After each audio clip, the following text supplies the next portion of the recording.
사랑하는 영락교회 지체들에게 주 안에서 평화의 인사를 전합니다. 오늘은 11월 27일 금요일입니다. 오늘의 묵상 본문은 사도행전 6장 1절로 7절까지의 말씀입니다. 오늘의 본문 말씀 6장 1절부터의 말씀은 이렇게 시작합니다. 그때 제자가 더 많아졌는데 헬라파 유대인들이 자기의 과부들이 매일의 구제에 빠짐으로 히브리파 사람을 원망하니 주님의 복음이 선포되고 제자들의 복음 사역이 시작되니까 정말 복음이 왕성하게 일어나는 그 모습을 보여주고 있죠. 이때 얼마나 이 복음에 또 성령의 역사가 강렬했는지 이 당시 초대 교회, 이 예루살렘 교회의 인원이 역사의 기록에 보면 2만 명에서 2만 5천 명 이 정도에 해당했다고 하는 겁니다. 어마어마한 것이죠. 이 초대 교회의 역사, 초대교회의 역사의 시작이 얼마나 강력했는가, 그 은혜가 얼마나 풍성했는가라는 것을 보여주고 있는 겁니다. 이 당시에 유대 인구에 비교해 보면 마치 이 몬트레이 지역에서 오늘날 교회가 개척됐는데 몇 년 만에 한 30만 명 정도가 주님께 돌아오는, 회복되는 그런 역사를 보여주는 거예요. 정말 성령의 역사가 아니면, 강력한 성령의 움직임이 아니면 있을 수 없는 일이죠. 이런 일들, 예수님이 살아계실 때는 12명의 제자를 만들고 11명이 결국 남았습니다. 그들조차도 주님을 부인하고 도망갔던 자들이죠. 그런데 그들 가운데 그들을 끝까지 믿어주고 보혜사 성령으로 오신 주님이, 그 주님이 말씀하셨던 공동체의 역사가, 주님이 머리가 되시는 교회의 역사가 시작되니까 그 주님의 역사하심이 이제 일어나는 것이죠. 그 복음이 세상을 향하여 선포되기 시작하는 겁니다. 제자가 더 많아졌는데, 라는데 제자라는 마데테스라는 말들이 이제 본격적으로 이 신약 성경에 나타나기 시작합니다. 이 제자들은 12제자, 12사도들을 지칭하는 말이기도 했지만 동시에 예수 그리스도의 복음을 따르는 모든 믿는 자들을 지칭하는 호칭이죠. 우리 모두 다 주의 자녀고 또 주님의 제자입니다. 주님의 도를 배우고 주님의 말씀을 배우는 제자들이죠. 그래서 그 제자들이 점점 더 많아졌다라고 성경은 이야기하고 있습니다. 이 제자가 더 많아지는데 헬라파 유대인들이 자기 과부들이 매일의 구제에 빠짐으로, 헬라파 유대인이라고 하는 것은 이제 디아스포라, 세계 각지에 흩어졌던 유대인 중에서 예루살렘으로 돌아온 귀환한 그런 유대인들을 이야기하는 거죠. 디아스포라가 오랜 세월 동안 광범위하게 이루어졌기 때문에 각 지역에 유대인들이 있는 거죠. 그 유대인들 가운데 예루살렘에 돌아온 자들이 있는 겁니다. 그런데 이 헬라파 사람들의 유대인들은 모국어가 헬라어예요. 그리스어입니다. 그 당시에 지중해에 세계의 공용의 언어가 헬라어이기 때문에, 물론 로마 제국이고 로마가 이 지중해를 완전히 통일했지만 정치적으로는, 군사적인 헤게모니를 로마 제국이 당연히 쥐고 있죠. 하지만 지적인, 문화적인 헤게모니는 이 그리스 문화, 헬라 문화가, 헬레니즘이 쥐고 있는 겁니다. 그래서 이 헬라의 책을 읽고 헬라어를 했던 거죠. 로마의 귀족들도 마찬가지입니다. 그래서 이 유대인들도 헬라어를 하는 거죠. 그래서 헬라어가 본으로 쓰는 말이고, 또 그 중에 이제 거의 많은 사람들은 세미틱 랭귀지라고 하는, 흔히 세머라고 말하는 세머를 이런 시리아 지역으로 해서 이 근동아시아, 팔레스타인 지역에 있는 사람들은 세머라는 말을 할 줄 알았다고 해요. 근데 원래 예루살렘에 살았던 유대인들은 이제 그들의 일상 언어는 아람어입니다. 아람어라고 하는 시리아 방언이죠. 그 아람어가 그 당시 유대인들이 썼던 언어고, 예수님도 그 가르침과 일상의 언어를 다 아람어로 말씀하셨을 거예요. 그래서 그 제자들도 다 아람어로 서로 이야기를 했을 겁니다. 그리고 책이나 이런 것들을 히브리어로 기록되어 있는데 히브리어들을 이제 읽을 수 있었겠죠. 히브리어를 일부 알고 일상적인 언어는 아람어를 쓰고, 그리고 이 헬라파 유대인들은 일상적인 언어는 헬라어를 쓰고, 그 다음에 세미틱 랭귀지를 일부 아는 이런 사람들이니까 일단 말이 통하지 않았겠죠. 아람어도 일부 할 수 있었겠지만 서로 의사소통이 안 되니까 이들이 복음을 듣고 공동체로 서로 연합하지만 그 가운데 많은 갈등과 오해와 어려움이 있었을 겁니다. 우리 이민교회에서도 이제 그런 모습들을 보죠. 많은 여러 지역으로 이민을 가셨다가 다시 미국으로 재이민을 온 분들이 계시기 때문에 그래서 배경이 많이 다른 거예요. 예전에 제가 섬겼던 교회에도 보면 다양한 나라 출신들이 있었는데 아르헨티나에서 오신 분들도 있고 또 브라질에서 오신 분들도 있고 멕시코에서 오신 분들도 있습니다. 근데 그 자녀들이 2세들이 다 그 지역에서 자라고 그 지역에서 학교를 다녔기 때문에 사실은 스페니쉬가 훨씬 더 모국어고 편한 거죠. 그분들이 또 한국말도 하고 또 이런 이 히스패닉 문화에서 자란 우리 이민자들, 디아스포라 코리안들은 또 한국말도 잘하시죠. 그리고 또 영어도 일찍 왔기 때문에 1.5세니까 영어도 하고, 근데 문화적 배경이나 이런 게 너무너무 달라서 굉장히 신기했던 기억이 나요.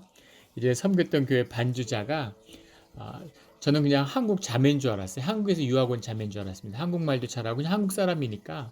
근데 이제 얘기를 나누다가 우연히 몇 달 지나서 우연히 이야기를 나누다가 자매가 이 아르헨티나에서 이민을 온 거예요. 아르헨티나에서 자랐는데 유학을 온 거죠, 미국으로. 그러다 미국에 이제 정착을 하게 된 건데, 그래서 한국에 한 번도 못 가봤다는 겁니다. 그래서 너무 신기해서 그러면 고향에 가고 싶고 고향 생각나고 그러면 부에노스아이레스가 이렇게 생각나고 그러냐니까 그렇다는 거예요. 예. 자기가 자란 곳이니까 부에노스아이레스로 돌아가고 싶고 거기가 그리울 때가 있다는 거죠. 근데 완전히 한국 사람이라고 생각하는데 전혀 다른 거죠. 정서적으로도 한국 분들은 다 한국 분이라고 얘기지만 한국 사람들도 1세, 1.5세, 2세, 1.5세도 한 중고등학교 때 온 사람하고 뭐 어렸을 때 5살, 7살 때 온 사람들은 다르죠. 그래서 또 어떤 사람들은 뭐 1.2세다, 1.8세다 뭐 이런 얘기를 하는데 그래서 그것도 온 나이대에 따라서 다 다릅니다. 문화적인 격차들이 있는 거죠. 그리고 같은 또 히스패닉권 안에서도 스페니쉬를 쓰는데 멕시코에서 온 사람들하고 우리가 들으면 뭐 차이를 모르지만 또 아르헨티나에서 온 사람들은 완전히 다르다고 그래요. 예, 스페니쉬를 같이 쓰지만 아르헨티나의 이민자들의 주류는 다 이탈리아계이기 때문에 이탈리아의 영향을 강하게 받아서 딱 들으면 알고 발음의 차이도 아주 많다고 그러더라고요. 그래서 또 그런 약간의 그런 차별성 같은 것, 또 멕시코에서 온 분들은 스페니쉬를 아르헨티나의 스페니쉬를 또 좀 약간 그렇게 우호적으로 생각하지 않는 또 그런 문화가 있다는 이야기도 들은 적이 있습니다. 참 재밌구나 이런 생각이 들었고 또 이제 브라질은 폴추기를 쓰니까 폴추기하고 스페니쉬는 굉장히 흡사하지만 또 그 안에 많은 차이가 있고 또 문화적인 차이가 있어서 같은 남미에서 이민을 와도 또 다른 거죠. 그런 차이들 또 거기다 한국 문화 이런 것들이 있어서 이제 굉장한 차이들이 있는 것을 본 적이 있습니다. 우리가 또 이민교회 안에서 경험하는 것이죠. 그러다 보니까 지금 우리 이민교회를 보면 알 수 있는 것처럼 이 헬라파 유대인들 또 헬라파 유대인들은 이곳저곳에서 온 사람들이에요. 아프리카에서 온 사람도 있고 리비아에서 온 사람, 뭐 애굽에서 온 사람, 아라비아에서 온 사람, 시리아에서 온 사람, 뭐 다양한 사람들이 있는 겁니다. 터키 쪽에서 온 사람, 또 그리스에서 온 사람, 그 사람들이 문화가 다 다른 거죠. 그래서 그 간에 자연스러운 갈등이 있었다라는 사실을 보게 되는 거죠. 교회는 늘 갈등이 있습니다. 교회에 마치 갈등이 없어야 되는 것처럼 갈등이 없는 것처럼 이야기하는 분들이 있어요. 종교의 거짓이죠.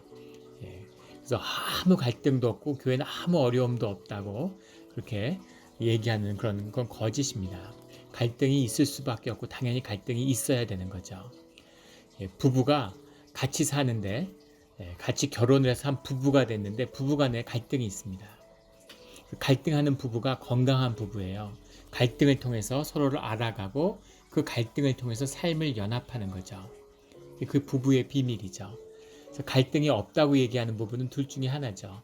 서로 관심이 없고 부부가 요새 한국에 쇼윈도우 부부라고 그러던데 그냥 모양만 부부 같이 살기만 하지만 서로 아무 정이 없고 따로 사는 삶의 어떤 생존의 공동체가 되고 연합체가 돼버린 그런 부부를 쇼윈도우 부부라고 하더라고요.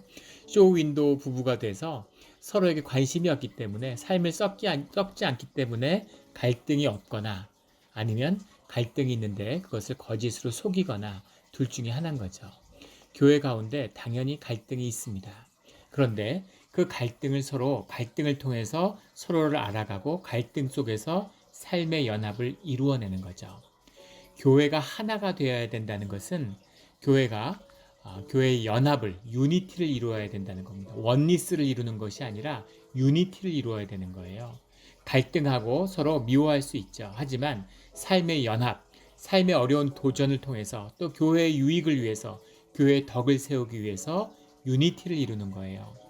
원리스를 이루는 게 아닙니다. 원리스는 종교가 만든 거짓이죠. 부부도 원리스가 안 되는데 어떻게 삶의 공동체가 원리스가 되겠어요? 주님이 원리스를 만들려고 하셨으면 다 똑같이 만들었겠죠. 다양한 사람들이 모자익이 돼서 자기의 개성과 자기의 자기됨으로 살아가는 그 모양 속에서 주님을 머리로 한 삶의 유닛을 이루어내는 거죠. 손과 다리는 다릅니다. 얼굴과 배는 다르죠. 하지만 한 지체를 이루고 삶에 완전히 다르지만 삶의 연합을, 교회의 머리된 예수님의 지체를 이루는 것이죠. 이것이 교회입니다. 그래서 어떻게 성령의 역사가 있는데 성령이 함께 하시는데 갈등이 있을 수가 있습니까? 당연히 갈등이 있죠. 그래서 그 갈등을 해결하는 모습이, 그 진실한 삶의 진실한 교회의 모습이 이 초대 교회의 역사가 사도행전에 소개되고 있는 것이죠. 당연하고 자연스러운 것입니다. 그런데 이 과부들이 매일의 구제에 빠짐으로 히브리파 사람을 원망하니 12사도도 모두 유대인들이고 그리고 예루살렘 교회의 주력 주체들은 당연히 유대 사람들, 이 예루살렘에 살던 그런 고유한 유대인들이 압도적으로 많았겠죠. 그래서 구제를 하는데 그때 이 헬라파의 사람들, 과부들을 돕는 것, 고아를 돕는 것이 교회의 큰 사명인데 그 헬라파의 과부들이 거기서 소외되는 것을 느꼈다는 거죠. 구제에 빠졌다는 것이 완전히 빼먹고 이 사람들에겐 밥을 안 줬다 이런 이야기는 아니겠죠. 그러나 상대적으로 소외감을 느끼고 소외되는 그런 모습들이 나타났다. 잘 모를 수도 있고 그들이 누군지 몰라 굉장히 거대한 공동체니까 그 파가 크다 보니까 또 그 음식을 나누고 이런 것 속에서 이제 소외감들이 있었을 것으로 봅니다.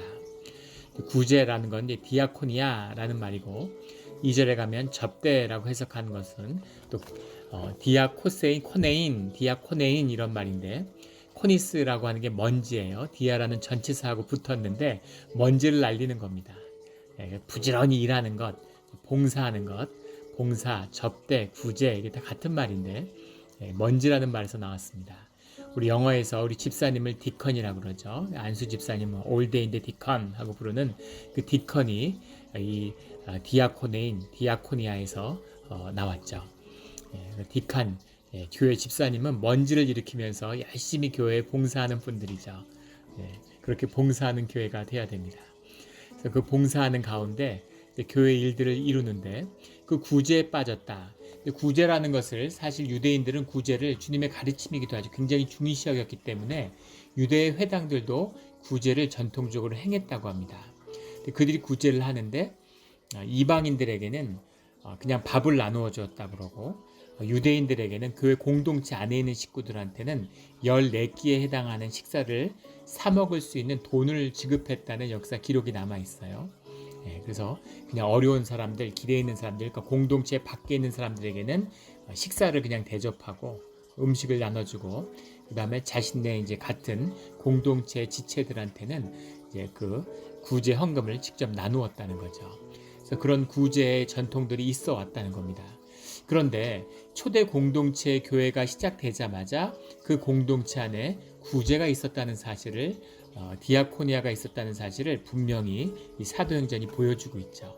그래서 혹자는 이런 것 때문에 이미 만약에 유대인들이었고 유대 공동체에 다 소속되어 있었을 텐데 유대 회당에서 구제를 받았다면 그러면 교회나 이 지금 새로 시작하는 이 신학의 초대 교회 공동체에 구제에 참석하지 않았을 텐데 이것이 분리된 이미 벌써 초대 교회라고 하는 것이 유대 회당과 분명히 구분되는 새로운 공동체가 출발했다는 증거다 이렇게 이야기하기도 합니다. 그래서 어쨌든 초대 교회 안에 삶의 구제 필요에 따라 나누는 것이 있었고 그 가운데 헬라파 사람들이 소외되는 이제 그런 일들이 발생했다는 거죠. 2절에 12사도가 모든 제자를 불러 이르되 우리가 하나님의 말씀을 제쳐놓고 접대를 일삼는 것이 마땅하지 아니하니 우리가 교회 사역을 하는 것에 일이 바빠져서 말씀을 제쳐놓는 것이 마땅하지 않다라고 이야기합니다. 12사도의 본분은 그래서 집사를 세우게 되는 거죠. 직분을. 많은 분들이 오해를 하는데 사도의 직분보다 집사의 직분이 아래라고 생각하는 분들이 계세요. 절대 그렇지 않습니다. 같은 사역에 다른 역할을 맡았을 뿐이죠. 사도들은 주님의 공생애를 함께 했던 사람들이에요. 그리고 주님의 말씀을 직접 배운 사람들입니다. 그래서 당연히 예수님의 말씀을 가리키고 전하는 일을 해야 되고 또 예수님의 부활을 증거하는 증인의 사역을 감당해야 되는 거죠. 그리고 교회의 사역은 집사 직분들을 세워서 그들이 그 모든 일들을 치리하고 봉사하는 일들을 감당했다는 겁니다. 근데 이 일들이 집사의 역할인 거죠.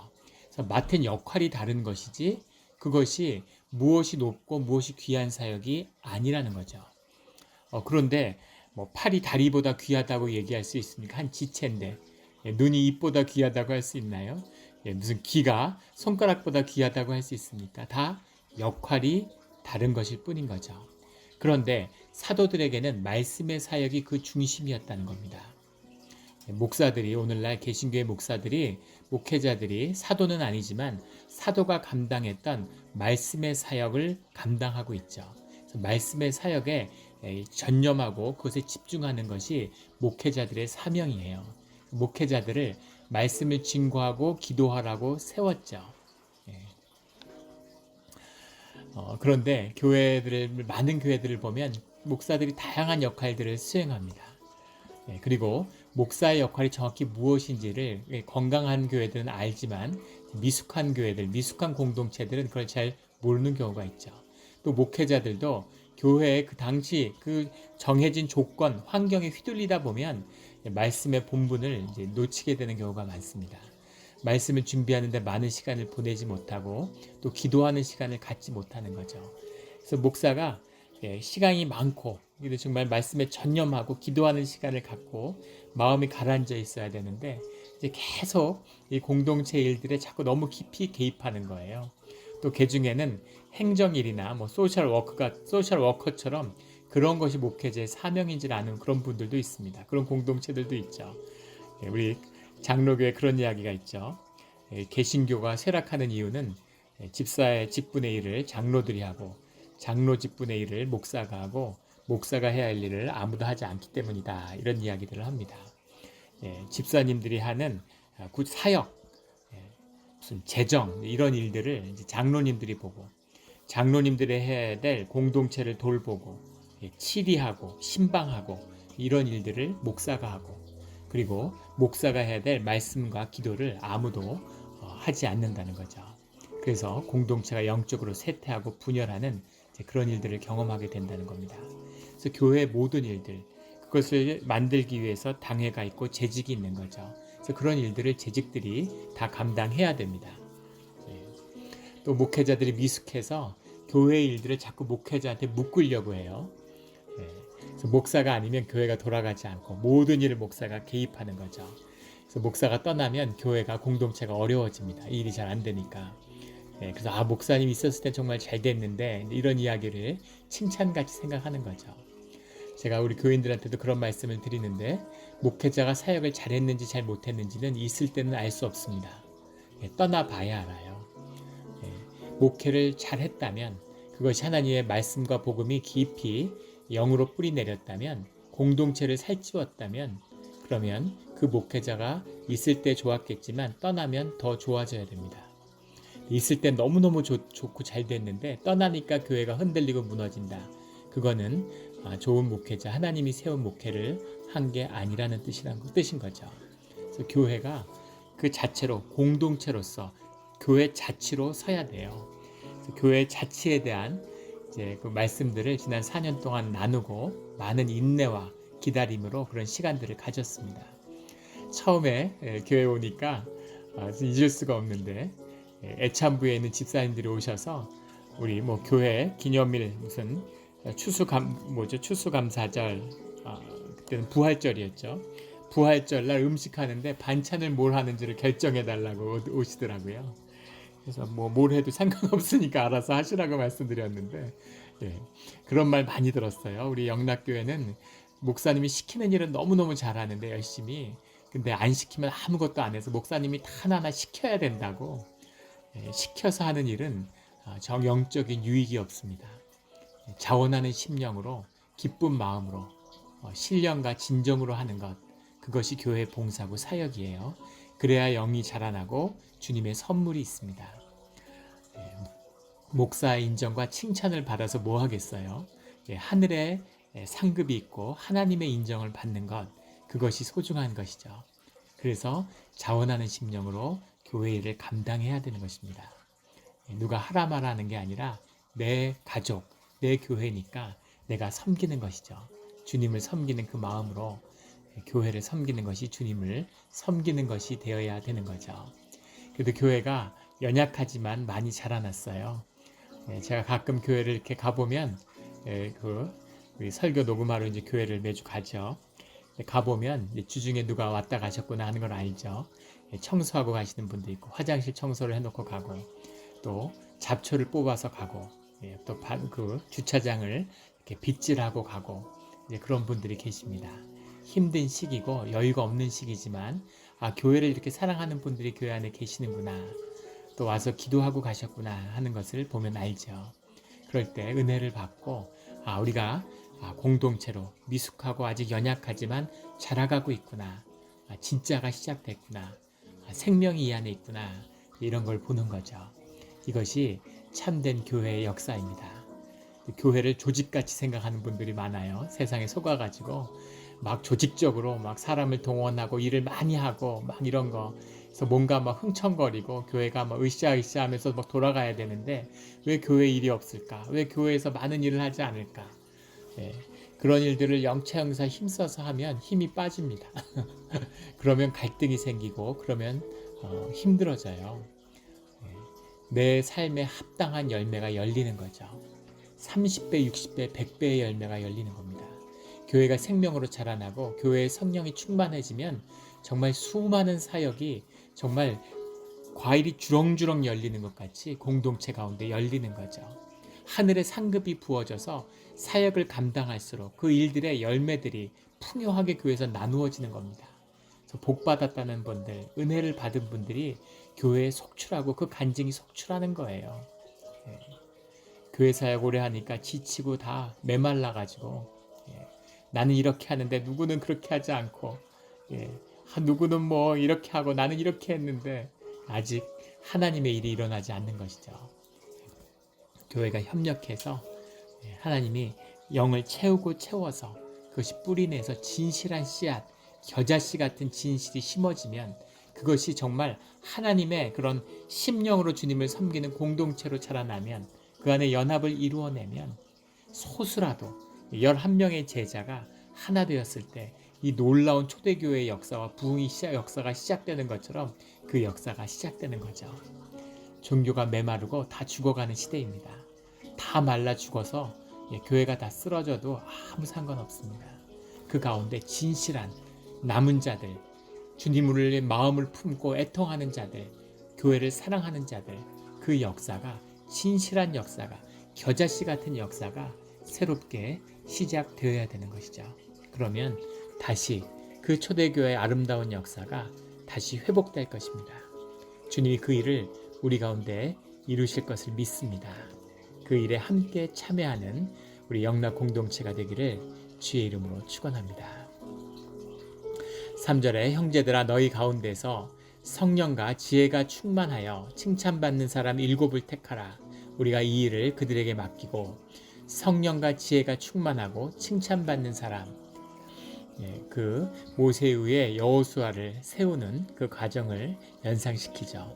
성령이 있고 지혜가 있고, 그리고 공동체의 덕을 세워서 칭찬받는 사람, 이것이 집사가 될 수 있는 자격이죠. 오늘날도 마찬가지입니다. 교회가 미숙하다 보면 일 잘하는 사람, 세상에서 잘 나가는 사람을 사역자로 세우려는 경우가 있어요.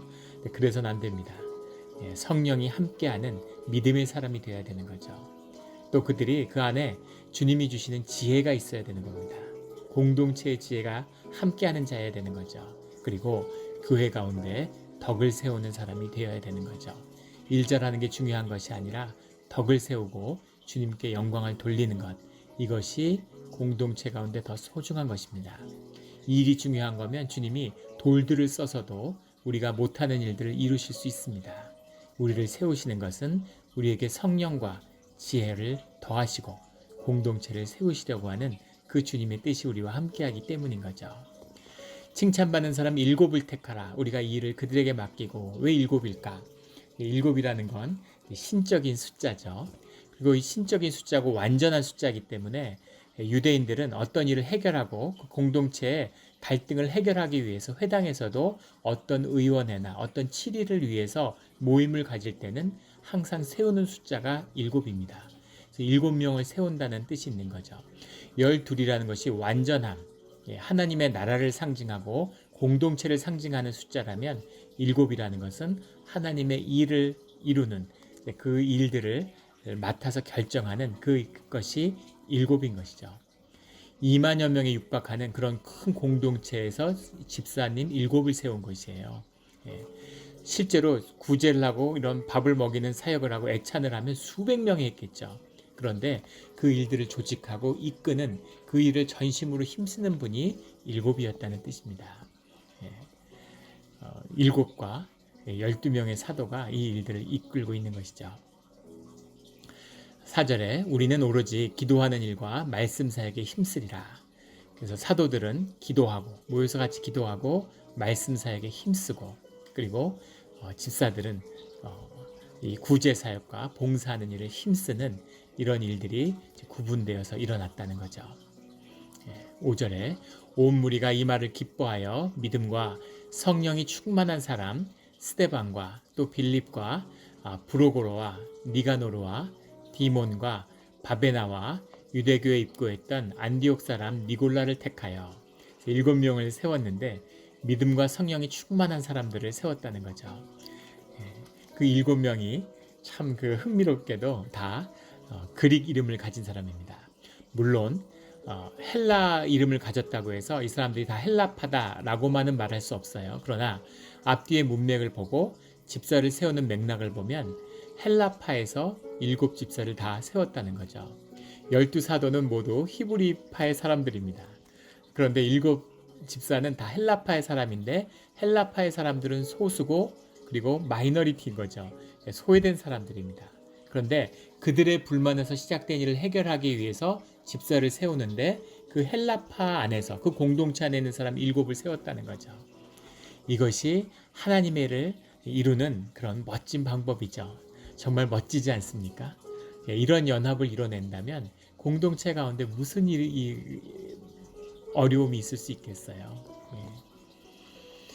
좌판이 우판이 하고 정치에서 갈라져 싸우는데 노동일이나 뭐 조합일이나 무슨 보험일이나 이런 일들은 좌파한테 맡기고 경제라든가 안보라든가 외교라든가 이런 거는 우파한테 맡기고 이러면 얼마나 좋겠습니까? 패거리 져서 싸우지만 하지 말고. 근데 그런 연합을 세상은 이룰 수 없는 거죠. 패거리를 져서 싸우기 위해서 이념을 채용했는데 코딩이라고 하죠. 세상에는 명분을 만드는 겁니다. 이유가 있어서 갈라진 게 아니라 갈라져서 힘을 만들기 위해서 갈라지고 갈라진 것을 정당하게 하기 위해서 이념과 사상과 그 사회의 무슨 가치나 코딩이 나오는 것이죠. 그래서 정치는 절대 연합과 화합을 이뤄낼 수 없는 거죠. 정치가 활성화되면 사회가 연합되겠지. 그럴까요? 점점 더 갈라지고 점점 더 싸움이 심해집니다. 사회가 힘이 점점 더 약해지죠. 이것이 민주주의의 본질이에요. 민주주의가 힘을 가지고 그런 영적인 권위를 가지고 세상을 변화시켜 나갈 수 있었던 것은 영국도 마찬가지고 미국도 마찬가지고 이 기독교적인 가치라는 그 트래디셔널리즘과 이 데모크라티즘이 하나로 만났을 때입니다. 그때 민주주의가 힘을 발휘하는 거죠. 교회에 정치는 말할 것도 없겠죠. 공동체를 이루었을 때 성령과 믿음으로 한 가족을 이뤘을 때 그때의 교회 정치가 그 의사를 확인하고 그 갈등을 더 큰 에너지로 만들어갈 수 있는 것이죠. 그게 없이 무슨 법과 절차와 무슨 교회 정치를 민주주의 같이 이해하면 교회가 분열하고 싸우고 무너지죠. 오늘날 안타깝게도 수많은 교회에서 보고 있는 그런 현실이죠. 이 초대교회의 모습, 열두 사도가 기도하고 또 공동체의 뜻 가운데 성령의 인도하심을 받으니까 일곱 집사를 모두 다 헬라파 사람을 세웠어요. 헬라파의 불만이 하나도 없고 헬라파의 과부들이 원하는 것 이상 그런 구제를 잘 받을 수 있었겠죠. 여기서 한 가지 논란이 있는 것은 마지막에 나오는, 다 이름만 나오는데 유대교에 입교했던 안디옥 사람 니골라, 바로 이것입니다. 이것이 문제가 되는 이유는 계시록 2장 6절부터 15절까지 나오고 있는 에베소 교회부터 버가모 교회까지 걸쳐 나오는 니골라당의 이야기와 연결되기 때문이죠. 이 니골라가 계시록에 나오는 초대교회에 큰 도전을 주고 문제를 일으켰던 니골라당을 이끌이 비롯된 그 니골라가 아닌가 하는 것입니다. 로마 시대의 초대 교부들이었던 이레니우스나 터툴리안 같은 사람은 이 안디옥 사람 니골라, 유대교에 입교했던 안디옥 사람, 왜 다른 사람과 달리 니골라만 유대교에 입교했던 안디옥 사람이라고 얘기했을까? 이가 가로 유다처럼 교회를 어렵게 어지럽혔던 니골라당의 영수 니골라가 이 사람이었을 것이다 라고 가정한 것이죠. 그런데 이 이레니우스와 터툴리안의 가정 외에는 아무 근거가 없습니다. 아무 역사적인 근거가 없어서 니골라가 물론 그랬을 수도 있죠. 하지만 그렇지 않고 신실한 하나님의 사역자였는데 이름이 같다고 해서 니골라당의 그 니골라라고, 그런 건 이제 굉장한 모욕이고 음해가 되겠죠. 그래서 이런 주장은 함부로 할 수 없는 것입니다. 그런 가정을 학자들이 해볼 수는 있겠죠. 그러나 이것의 근거는 분명하지 않다고 얘기할 수 있겠습니다. 6절에 사도들 앞에 세우니 사도들이 기도하고 그들에게 안수하니라. 사도들이 기도하고 안수하는 게 그들보다 위에서가 아니라 사도들이 그 성령의 역사의 직분을 가지고 있기 때문이죠. 그래서 안수하는 직분을 사도들이 행했다는 겁니다. 성령의 연합을 이루어냈다는 거죠. 7절에 하나님의 말씀이 점점 왕성하여, 이런 일들, 공동체 연합을 이루어내니까 말씀이 왕성해지는 거죠.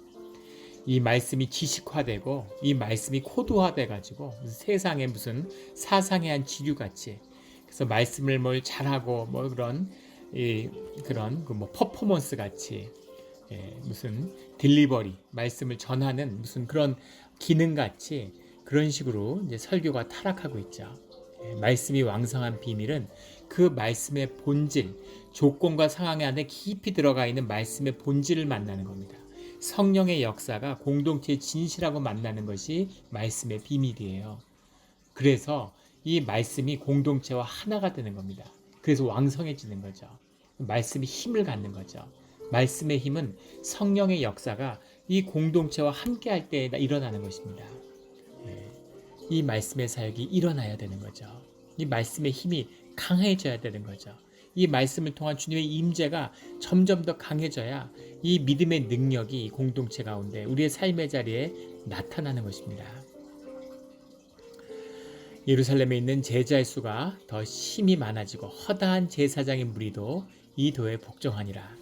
이 말씀의 권능이 얼마나 세졌는지 제사장의 무리가 도에 복종했다. 상상하기 어려운 일인데 실제 성서학자인 예레미야스라는 사람의 기록에 보면 이 당시에 유대의 레위인, 제사장은 다 레위인이죠. 레위인들이 제사장이 한 18,000명 있었다고 합니다. 근데 대제사장들은 굉장히 호사를 누리며 살았지만 일반 제사장의 무리들은 레위인을 지칭하는 것이죠. 그런데 그들 중에는 그 절기의 제사 위에는 일이 없으니까 사실 레위는 그것으로 구분되어지고 11조를 살아갈 수 있어야 되는데 그게 완전히 무너진 시대였죠. 그래서 제사장 중에 굶어 죽은 사람들에 대한 기록도 나온다고 그래요. 너무 배를 골아서 그런 사람이 나오고, 근데 이 18,000명 중에 거의 절반가량의 사람들이 이 그리스도, 예수 그리스도의 복음을 영접하고 교회 공동체, 이 그리스도의 공동체, 신약의 공동체에 합류했다라고 하는 그런 기록이 있다고 합니다. 놀랍죠? 사두개인도 바리새인도 받아들이기 힘든데 레위인 제사장이 어떻게 이 복음을 이렇게 영접하고 받아들이겠어요? 이걸 무슨 신학이나 무슨 사상이나 뭐 이런 걸로 하면 죽었다 깨나도 일어날 수 없는 일입니다. 정말 세상 표현을 빌면 있을 수 없는 일이죠. 그런데 이것이 성령의 역사니까, 이것이 예수 그리스도의 부활의 복음이니까, 이것이 공동체와 함께하는 삶의 진실이니까 그 진실을 삶의 진실과 부딪혀서 만나면 그러면 그 도에 복종하게 되는 것이죠. 그 도를 영접하게 되는 것입니다. 며느리가 시어머니를 전도할 수 있을까요? 시어머니가 며느리 전도 받겠습니까? 어떻게 전도하면 며느리가 신학교 교수를 해도 세상에 없는 신학 박사고 뭐 세상에 없는 안수를 받고 뭘 해도 절대 시어머니 전도 못하죠. 진실한 삶으로 서로 부딪힐 때 성령의 역사가 그곳에 함께할 때 성령님만이 그 시어머니를 이 며느리의 손에 이끌려서 교회로 인도할 수 있는 것입니다. 이것이 초대교회 공동체의 모습이에요. 이 진실이, 이 아름다운 이 부흥의 기록이 오늘 우리 몬트레 영락교회 가운데 회복되기를 간절히 예수 그리스도의 이름으로 축원합니다. 아멘.